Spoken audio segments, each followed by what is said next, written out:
Hello বন্ধুরা, good morning. Pure পৃথিবী চ্যানেলে তোমাদের অনেক অনেক স্বাগত। আশা করছি তোমরা সকলে খুব ভালো রয়েছো, আর আমিও বেশ ভালো রয়েছি। তো বন্ধুরা, আজকে আমি কোথায় চলে এসেছি দেখো। আমি এখন রয়েছি বর্ধমানের নবাব বাড়িতে। আর তোমাদের বলে দিই, এটা বর্ধমান শহরের দক্ষিণ দিকে অবস্থিত। তো সেটা আমরা সৈয়দ খাজা আনোয়ারের সমাধি বলেও অনেকে জেনে থাকি।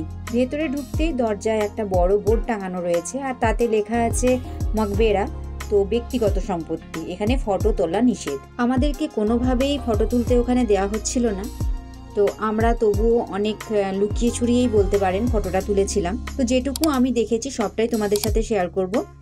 আর এখানে এসে এখানকার কিছু করুণ কাহিনী জানতে পারলাম, তো চলো সেটাও তোমাদেরকে বলে দিই। ঘটনার সময়সীমা মোটামুটি 300 থেকে 350 বছরের পুরনো।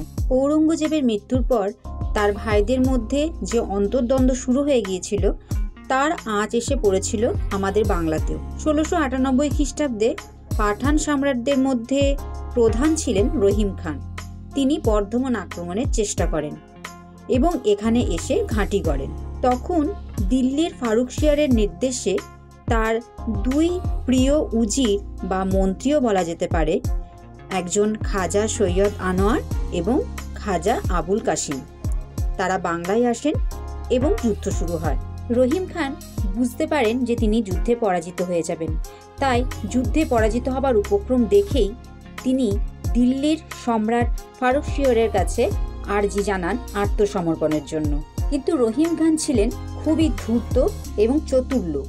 তিনি শর্ত রেখেছিলেন যে দিল্লির সম্রাটের উজির তার কাছে এসে যদি সন্ধিপত্রে স্বাক্ষর করাতে আসেন, তাহলেই রহিম খান আত্মসমর্পণ করবেন ফারুকশিয়ারের কাছে। রহিম খানের এই ষড়যন্ত্র বা চালাকি কোনোটাই বুঝতে না পেরে এই দুই উজির সন্ধিপত্রে স্বাক্ষর করাতে চলে আসেন, আর ঠিক তখনই রহিম খান বেইমানি করে তাদেরকে হত্যা করেন। দিল্লির সম্রাট ফারুকশিয়ার তাদেরই স্মৃতির উদ্দেশ্যে এই মহল মকবেরা বা সমাধিটি নির্মাণ করেছিলেন এবং মৃত্যুর পর তাদের নবাব উপাধিতে ভূষিত করেন। এটা একটা অদ্ভুত স্থাপত্যের নিদর্শন। এর ভেতরেই সৈয়দ খাজা আনোয়ারের সমাধি রয়েছে, কিন্তু দুর্ভাগ্যবশত এখন এটা বন্ধ, তাই আমরা অন্যদিকে চলে যাচ্ছি। এখানে এসে আরও শুনলাম যে এখানে দুটো বড় পাথর ঝুলন্ত অবস্থায় সবসময় পড়ে থাকতো, তো এটাকে সবাই ব্যঙ্গমা ব্যঙ্গমীর ডিম বলতো। তবে এখন আর সেসব কিছুই নেই, আমরাও এসব কিছু দেখতে পাইনি। আসলে দেখলেই বোঝা যাচ্ছে যে সেভাবেই কোনো কিছুই মেনটেন করা হয় না এখানে। এখন আমরা যাচ্ছি হাওয়া মহলের দিকে। এই নিচে জল ছিল আগে, কিন্তু এখন আর জল নেই, এখন সবটাই শুকিয়ে গেছে। তো ভেতরে আসার যে ব্রিজটা বা যে সেতুটা বলতে পারো, সেটা কিন্তু দেখানো সম্ভব হলো না, কারণ যিনি আমাদেরকে বারণ করেছিলেন তিনি খুবই চোখচোখ করে রাখছিলেন যাতে আমরা ভিডিও করতে না পারি। এখন এই শতাব্দীতে রাজা বা সম্রাটরা কেউই নেই, কিন্তু আমরা ওনাদের তৈরি স্থাপত্য দেখতে পাই। প্রতি বছর মাঘ মাসের 1 তারিখে এখানে বিরাট মেলা বসে, আর তখন বিভিন্ন দেশ বিদেশ থেকে মানুষ মেলা দেখতে আসে।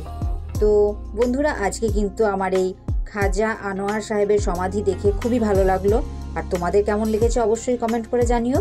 তো বন্ধুরা, আজকের ভিডিও আমি এখানেই শেষ করছি। আবারও তোমাদের সঙ্গে দেখা হবে অন্য কোনো ভিডিওতে। চলো এখন টাটা।